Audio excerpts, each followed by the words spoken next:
Prism. पहले परिभाषा लिख लें।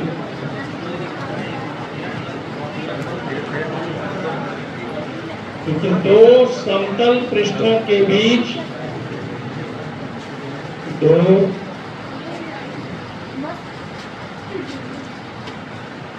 समतल पृष्ठों के बीच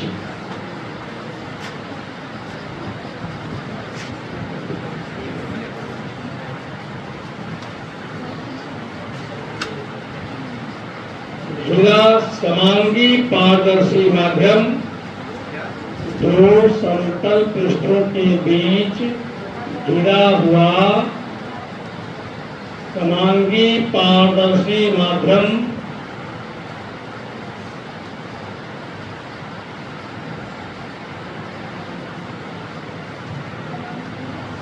जुड़ा हुआ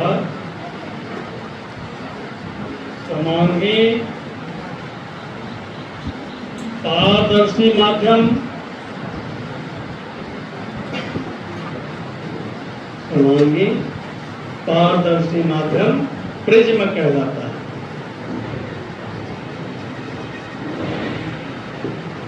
परिभाषा सबको क्लियर हो गया? प्रिज्म होने के लिए जरूरी क्या है? दो समतल पृष्ठ हो, उनके बीच में समांगी पारदर्शी माध्यम।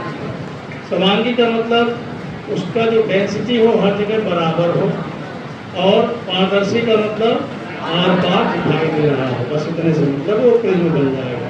क्लियर हो गया? आगे लिखिए। समतल पृष्ठों के बीच का कोण अपवर्तक कोण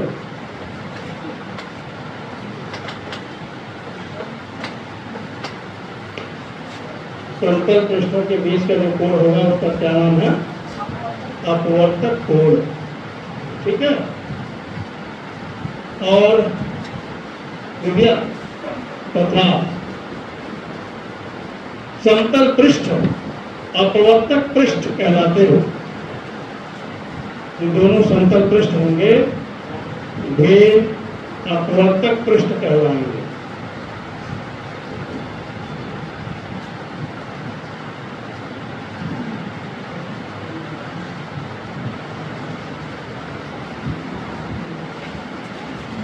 दोनों भी क्या है? अपवर्तक कोण के ठीक सामने का जो भुजा होती है प्रिज्म की, उसको कहते हैं आधार। क्या कहेंगे? ठीक है? अब अगर हम प्रिज्म को ए बी से यहाँ कहलाएं तो ध्यान दीजिए, ए है अपवर्तक और बी सी क्या है? आधार। ए बी क्या है? अपवर्तक पृष्ठ है, और ए सी क्या है? अपवर्तक पृष्ठ। ये हो गया प्रिज्म के विषय में जानकारी। क्लियर? अब इसके बाद आप हेडिंग लिखेंगे विचलन कोण। क्या लिखना है? मिटाया जाए इसको। आगे लिखना है विचलन कोण, एंगल ऑफ डेविएशन। विचलन कोण हेडिंग बना लिखिए, एंगल ऑफ डेविएशन।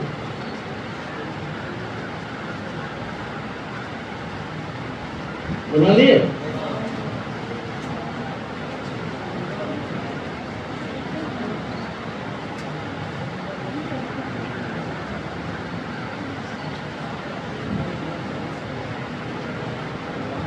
विचलन कोण हेडिंग लिखना है आपको। विचलन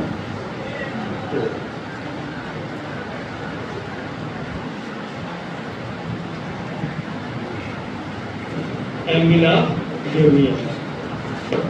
ठीक है? अब इसमें देखा जाए कि प्रिज्म में अपवर्तन की घटना कैसे होती है, तो ये समझ लेना। तो अपवर्तन का रूल वही है। देखो हमने यहाँ पे दिखा दिया, ये हो गई आपतित किरण। ये प्रिज्म के इस अपवर्तक पृष्ठ पर किरण आ रही है। अब यहाँ अपवर्तन की घटना हो रही, ठीक है ना? तो इसके लिए आपको जानना है कि अपवर्तन के लिए आपको चाहिए नॉर्मल। ठीक है ना? तो ये जो नॉर्मल होता है वह पृष्ठ पर लंबवत होता है। तो ये 90 डिग्री एंगल हमने बना दिया। अब ये जो किरण है यह रेयर से डेंसर में जा रही है, एयर से जा रही है ना, तो यहाँ पर किरण अभिलंब की तरफ क्या होगी, झुक जाएगी। तो किरण ऐसे झुक गई। अब समझ गए पूरी बात को, और इसी तरह से बनाइए, ठीक है। तो यहाँ झुक गई। अब यहाँ भी अपवर्तन होगा कि नहीं होगा, होगा। इसलिए यहाँ भी नॉर्मल चाहिए ना, तो ये देखो यहाँ पर हमने ये नॉर्मल बनाया, ये नॉर्मल थोड़ा सा इधर उधर हो गया, 90 डिग्री एंगल बनाना है, कुछ इस तरह से बनेगा, यह 90 हो, ठीक है। तो अब देखो इसके बाद क्या होगा, अब जो प्रकाश की किरण है यह डेंसर से रेयर हो जाएगी, है ना। तब क्या होगा, अभिलंब से दूर हटेगी, अभिलंब है इससे दूर हट गई, अब इधर चली जाएगी। आया समझ में। अब इसमें विचलन कितना हो गया, बोलो विचलन कैसे ज्ञात करेंगे, अब ध्यान से देखेंगे तो आपको समझ में आ जाएगा। यह जो किरण है, ये जो आने वाली किरण थी, ये किधर जा रही थी, किधर जा रही थी ना, बोलो, लेकिन किधर चली गई, बोलो इधर चली गई ना, तो ये क्या हो गया, यही हो गया विचलन, और समझ आ गया। और इसी को लिखा जाता है डेल्टा। तो आप बता पाएंगे विचलन कोण की परिभाषा क्या हुई, बता सकते हैं। उसके पहले कुछ और चीजों को जानना है। क्या जानना है, जैसे देखिए यह है आपतित किरण, आने वाली किरण, यह है अपवर्तित किरण, और इसको हम कह लेते हैं क्योंकि फाइनली ये बाहर निकल रही है तो इसको कहते हैं निर्गत किरण। समझ गए कि नहीं समझ गए, क्या कहेंगे, निर्गत किरण। तो ये है आपतित किरण, अपवर्तित किरण और निर्गत किरण। क्लियर। अब विचलन कोण की परिभाषा क्या होगी, आपतित किरण की दिशा तथा निर्गत किरण की दिशा के बीच बना कोण विचलन कोण, लिख जाइए। आपतित किरण की दिशा, आपतित किरण की दिशा एवं निर्गत किरण के दिशा के बीच बना कोण आपतित किरण की दिशा एवं निर्गत किरण के दिशा के बीच बना कोण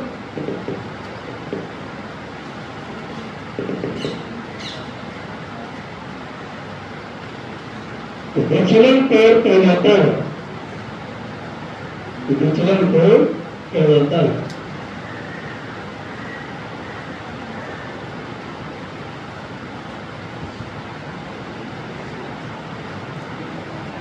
हो गया। इसे डेल्टा से निरूपित करते हैं,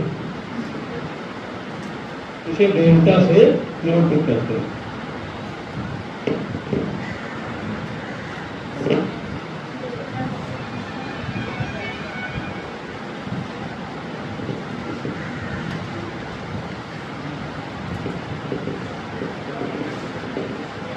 कंप्लीट हो गया।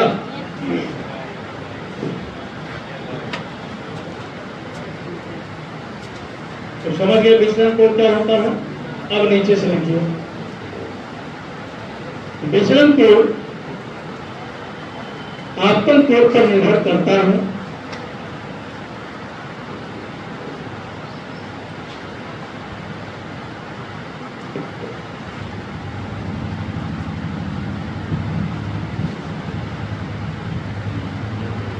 विचलन कोण आपतन कोण पर निर्भर करता है। हो गया। प्रारंभ में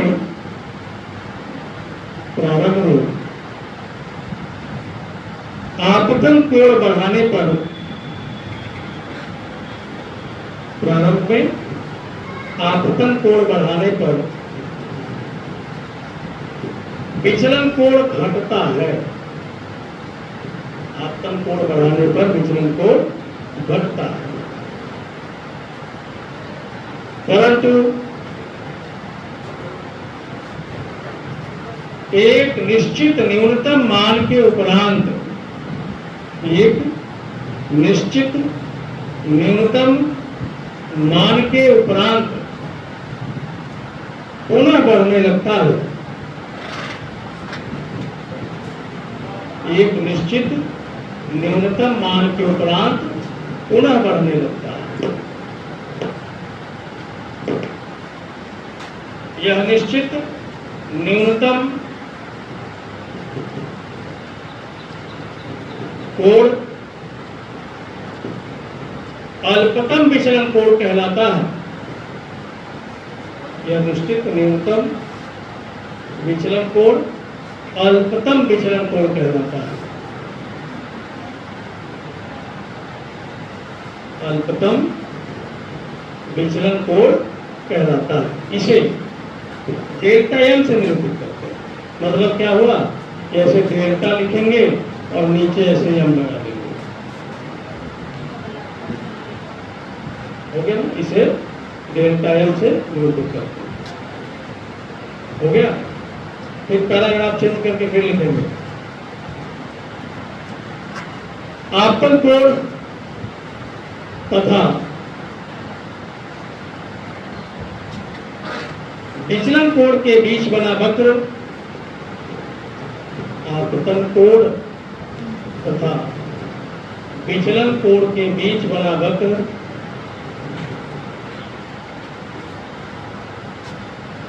आई डेल्टा वक्र कहलाता है। देखो ऐसे बड़ा प्रचलित है, इसलिए लिखवा रहे। आई डेल्टा वक्र ऐसे रहेगा।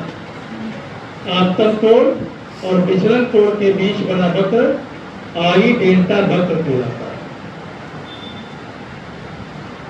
आई डेल्टा वक्र कहलाता है। जो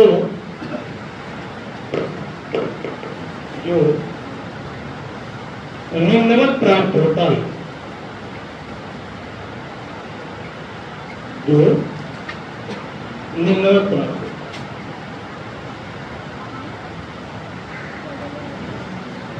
यह है आई डेल्टा कर्व, ऐसे मिलता है। यानी देखो क्या कह रहा है, पहले जब आपने आपतन कोण को बढ़ाया तो विचलन कोण क्या हुआ, घटने लगा। देखो यही विचलन कोण है, तो ऐसे घटता चला गया। फिर एक निश्चित मान के बाद आपतन कोण बढ़ाने पर फिर क्या हुआ, बढ़ने लगा। तो आपतन कोण बढ़ाने पर ही एक बार घट रहा है और फिर बढ़ रहा है।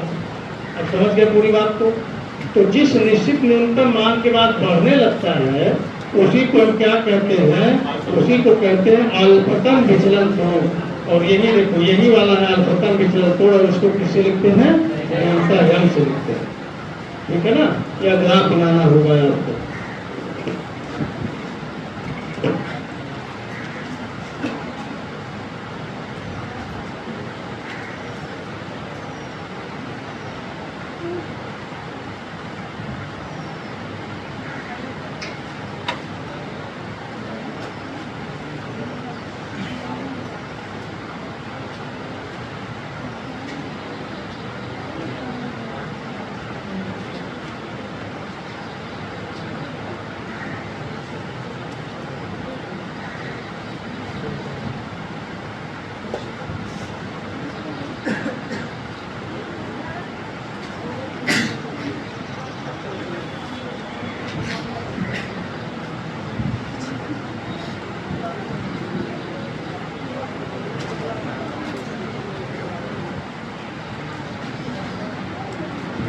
ध्यान दीजिएगा।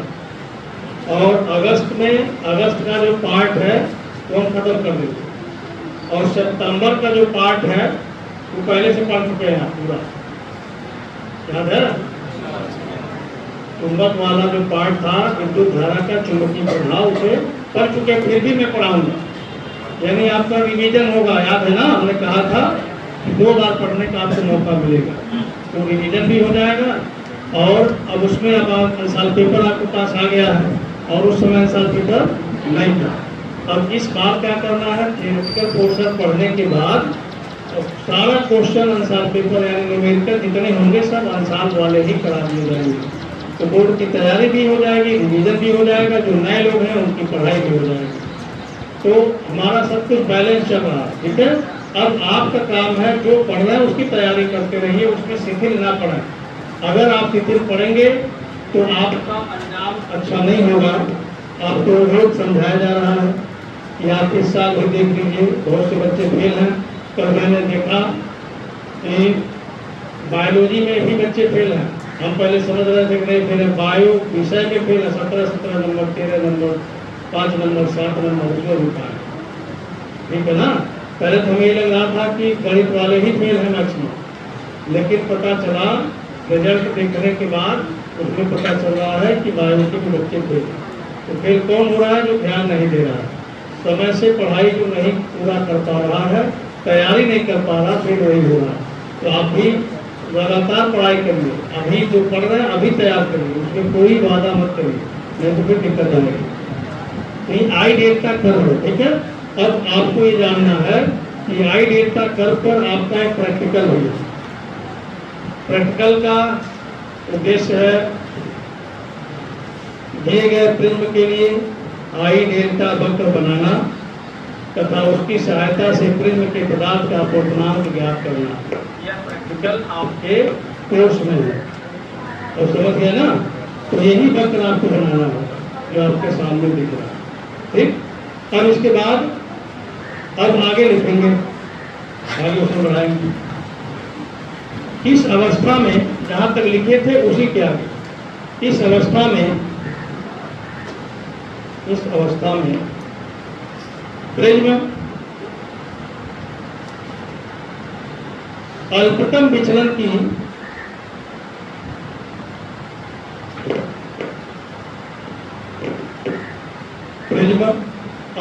विचलन की अवस्था में कहलाता है।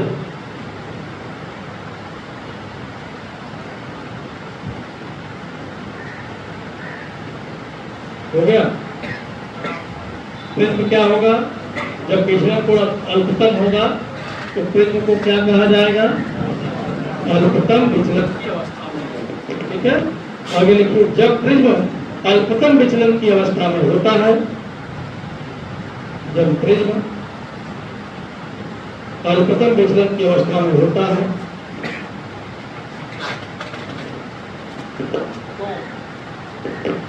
प्रिज्म अल्पतम विचलन की अवस्था में होता है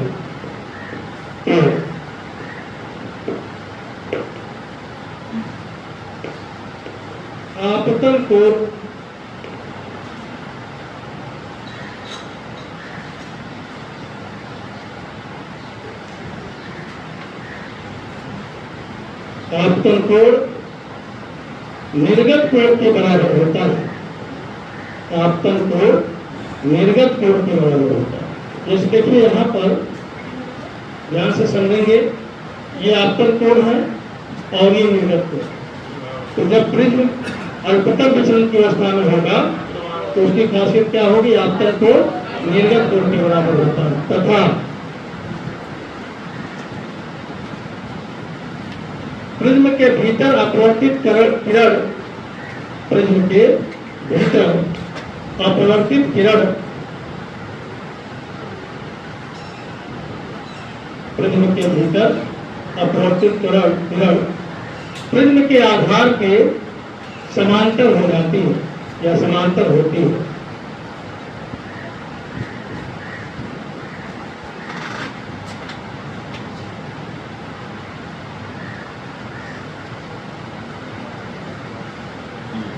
अब आप यहाँ जरा देखिए, अल्पतम विचलन की अवस्था कौन दिख रहा है? ये प्रिज्म है ABC, इसका अपवर्तक कोण A है ना। तो देखिए ये हो गई आपतित किरण और ये हो गई प्रिज्म के भीतर अपवर्तित किरण और ये हो गया निर्गत किरण। और यहाँ पे हमने बना लिया नॉर्मल, यहाँ पर ये बना लिया नॉर्मल। यह है आपतित किरण, आपतन कोण, यह है निर्गत। तो ये दोनों आपस में क्या होंगे? बराबर। और साथ में अगर हम इसको P मान लेते हैं, इसको Q मान लेते हैं, इसको R मान लेते हैं, इसको S मान लेते हैं, तो यह QR पैरेलल टू क्या होगा? BC। क्यू आर और बीसी आपस में समांतर हो जाएंगे, या जो आपतन कोण होगा यह निर्गत कोण के बराबर हो जाएगा। अब समझ में आ गया ना? तो ये कब होगा? जब प्रिज्म अल्पतम विचलन की अवस्था में होगा।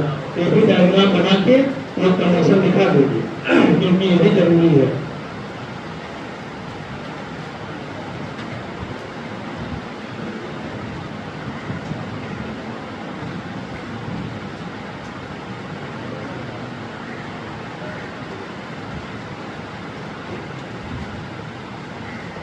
प्रिज्म के लिए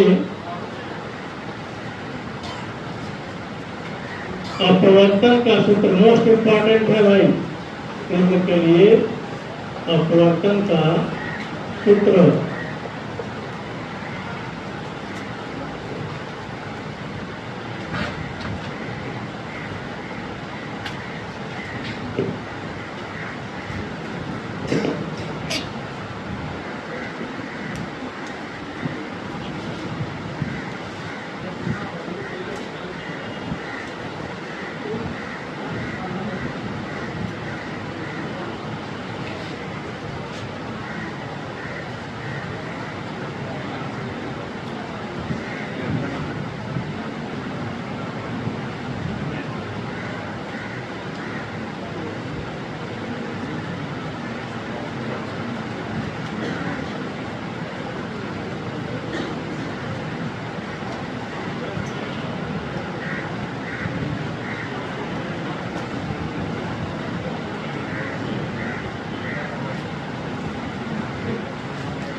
बात नहीं करना पहले लगी बात करना। उसमें एक बार देखो जो जो टर्मिनोलॉजी बताई गई है सब याद हो गया कि नहीं हुआ? तमाम नाम बताए गए प्रमुख से लेकर मेरी बात करिए। अभी पता चले वो एक भी याद नहीं है आपको, लेकिन बात करने में लगे तो पहले उसको देखो याद हुआ कि नहीं हुआ। यहाँ आए हो कि यही करो, और बात करना है तो यहाँ आने का कोई मतलब नहीं है। कंप्लीट हो गया? बोलो। अब इसके बाद आपको हेडिंग लिख देना था, प्रिज्म के लिए अपवर्तन का सूत्र। क्लियर हो गया? लेकिन माना एक प्रिज्म ABC है,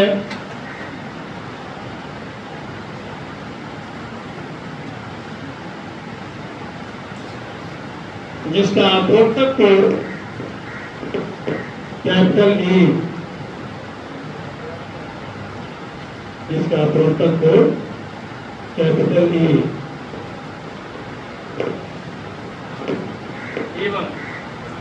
एवं उसके पदार्थ का अपवर्तनांक स्मॉल n है। म्यू मानेंगे कि n मानेंगे? म्यू ही मान के चल रहे थे पहले, म्यू है, उसके पदार्थ का अपवर्तनांक म्यू है।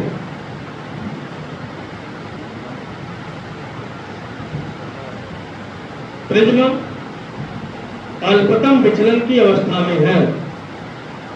प्रिज्म अल्पतम विचलन की अवस्था में।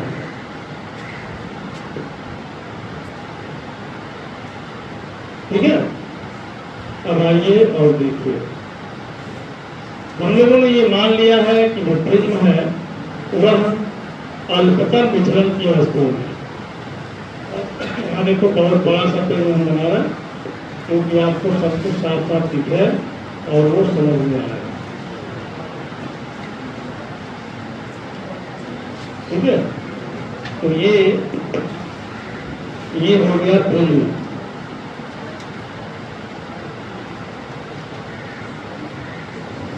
बात हो रही है, कुछ लोग बात कर रहे हैं, आपको सब बात बता दी गई है बार बार कि अगर आप ये जान गए कि आपके बगल में कौन बैठा है, जिस दिन ये याद रहेगा उस दिन कुछ भी, कोई भी फार्मूला कुछ भी आपको याद नहीं आएगा। और आप बात कर रहे हैं तब दोनों क्या होगा, इसका परिणाम क्या होगा। अभी छात्र और छात्राएं दोनों फेल है, मैंने समझाया।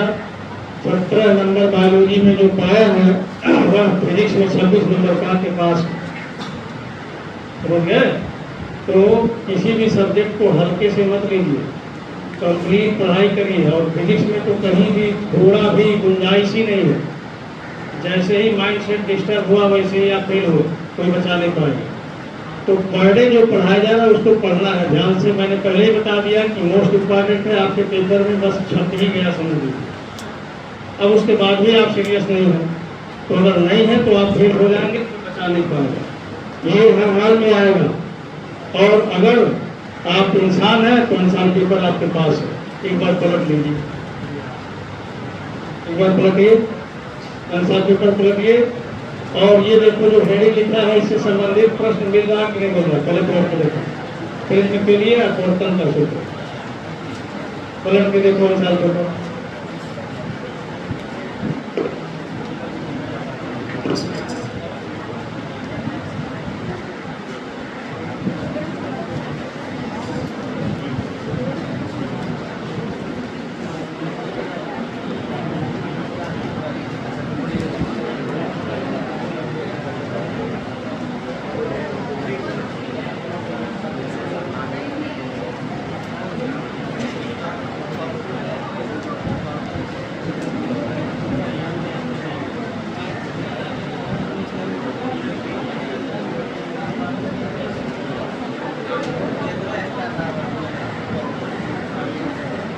कंप्लीट हो गया, देखे कि नहीं देखे, मिला किसी को? हाँ, किस साल में मिला?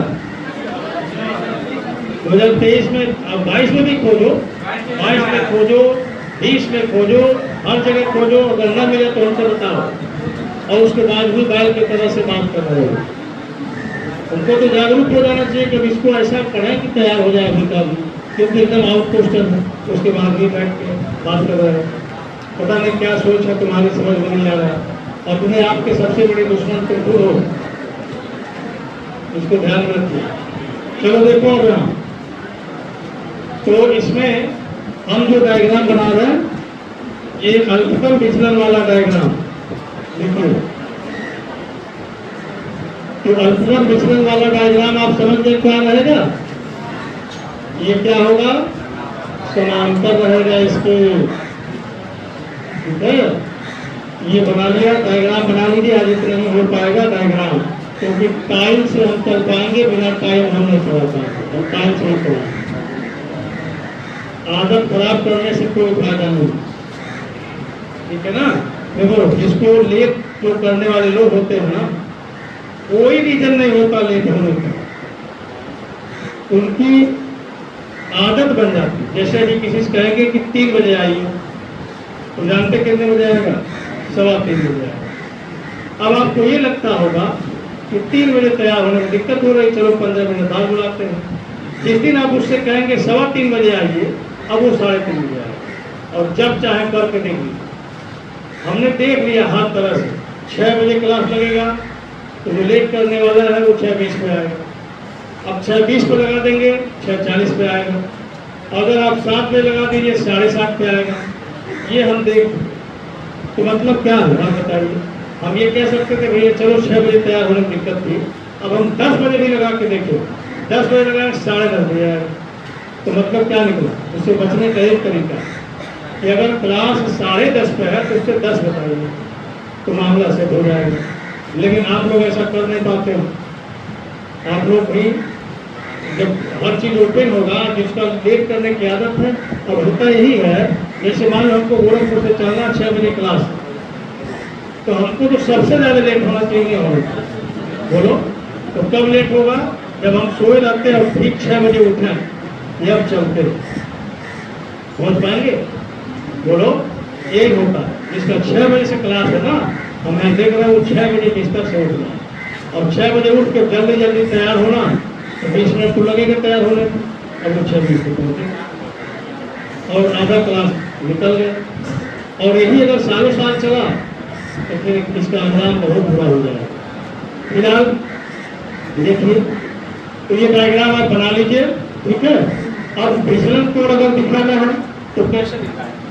विचलन कोण दिखाने का तरीका है कि इसको आपने आगे बढ़ा दिया, याद है ना, इसको आगे बढ़ा दिया और इसको पीछे बढ़ा दिया और ये जो एंगल दिखा यही क्या है, ये विचलन कोण है। तो विचलन कोण बनाना पहले सीख लीजिए, क्योंकि रखना नहीं है, ऐसे बैठ के बनाएंगे तो पता नहीं कहाँ डेल्टा बना देंगे आप, इसकी कोई गारंटी नहीं है, और समझ के बनाएंगे तो सही बनेगा, ठीक है ना।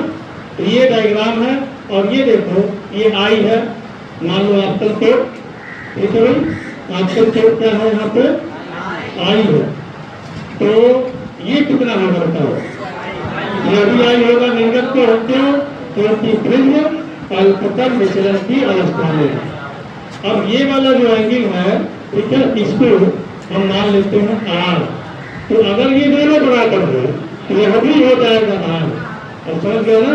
और इसका नाम लिख दीजिए ए बी सी, और यहाँ जो कट है इसका ई लिख दीजिए, यहाँ जो है इसको हम डी लिख देते हैं, ठीक। और बाकी आपतित किरण को हम लिखेंगे पी क्यू और इसको लिखेंगे R S, P Q R S. तो पी क्यू क्या है, आपतित किरण, क्यू आर क्या है, अपवर्तित किरण, और आर एस क्या है, निर्गत किरण। ये आपका डायग्राम कंप्लीट हो गया, ठीक है। थोड़ा सा शुरू भी कर लेते हैं, क्योंकि एक बार डायग्राम अभी बना है, एक बार कल भी हम बनाएंगे, लेकिन इसके पहले आप प्रैक्टिस जरूर करिए, क्योंकि ये क्वेश्चन तो टोटल आउट है, पहले से क्लियर होगा। तो इसमें हमें क्या निकालना है आप बताइए, प्रिज्म के पदार्थ का अपवर्तनांक का फंडामेंटल फार्मूला क्या है, यह है स्नेल का नियम, mu is equal to sine I बटे साइन आर, ये फार्मूला है। अब आपको कुछ नहीं करना, आई और आर को हटाना है और जो प्रिज्म की प्रॉपर्टी है उसे यहाँ पे लाना है। प्रिज्म का विलक्षण क्या है, उसका अपवर्तक कोण ए, यानी आपको ए लाना है, और एक कौन है, डेल्टा, और यहाँ अल्पतम विचलन की अवस्था है, इसलिए क्या लाना है, डेल्टा एम लाना है। यानी हमारा मकसद क्लियर हो गया। हम इस डायग्राम के सहायता से ज्योमेट्री के रूल्स के द्वारा हम क्या करेंगे, आई और आर को हटा देंगे और उसके जगह पे क्या लाएंगे, उसके जगह पे हम लाएंगे डेल्टा एम और ए। अब जब आई को हटाएंगे तो आई का मान हम निकाल के लाएंगे delta M plus A by two. कल हम पूछेंगे आपसे, एक कंडीशन में भी पूछा गया कई बार, और बोर्ड परीक्षा में भी आई का मान कई बार पूछा गया, इसको न्यूमेरिकल तमाम होंगे। जहाँ जहाँ प्रिज्म लिखा है सब प्रिज्म के न्यूमेरिकल है, उसको आप देख लीजिएगा। तो अब ये देखो आई का मान हो गया और आर का मान आपका हो गया ए बाई टू। ये दोनों याद हुआ कि नहीं हुआ, अभी याद हो गया सबको। अब अगर यही उठा के हम रख दो तो क्या मिला, mu is equal to sine बड़े बड़े delta M plus A by two upon sine A by two. Clear हो गया। 2020 बोर्ड परीक्षा में ये क्वेश्चन गलत पूछा गया था, सिद्ध करने के लिए दिया था, लेकिन आप उसे मिलाइएगा तो यह टू आ नहीं पाइएगा। तो समझ गए कि नहीं समझ गए, तो वो सही है कि गलत है। ओरिजिनल पेपर की बात मैं कर रहा हूँ और मूर्खों की कमी दुनिया में नहीं है। जब आप अपना आंसर पेपर देखेंगे तो आंसर पेपर में भी वह टू नहीं, क्योंकि अब तो ठीक हो जाना चाहिए था ना। आप मिलाइए आंसर पेपर देखिए, वह टू नहीं है इसमें भी। तो आपको याद है ना कि यहाँ पे टू होना जरूरी है, और ऐसा इंग्लिश और हिंदी दोनों में पेपर देता है। तो इंग्लिश में भी नहीं था और जबकि पेपर कई बार जांच होता है, उसके बाद प्रिंट होता है, पता नहीं क्या जांच हुआ, क्या प्रिंट हुआ, लेकिन पेपर होने के जस्ट बाद ही यह बात क्लियर कर दी गई थी, यह प्रश्न गलत दिया हुआ है और इसका उत्तर सब, इसका जो नंबर है सारे बच्चों को मिला हुआ था जो भी इस सेट को किए थे। समझ गए, चाहे आपने टच किया या नहीं किया, लेकिन वो नंबर आपको मिल गया बोर्ड की तरफ। इसलिए कि बोर्ड की गलती को कोई पाया अभी तक के नहीं पाया। आप बोल लीजिएगा, बाकी हम परसों पढ़ाएंगे, हम कल नहीं पढ़ाएंगे। बाकी सिलेबस आप देख लीजिएगा, जिस विषय का सिलेबस थोड़ा सा इधर उधर होगा कल आप इसका क्लास जरूर पढ़ना है, ठीक है, क्योंकि अगले संडे से फिर हम अपना शुरू करेंगे ऊपर, ठीक है ना। इधर अभी हमें पढ़ाने की जरूरत नहीं है।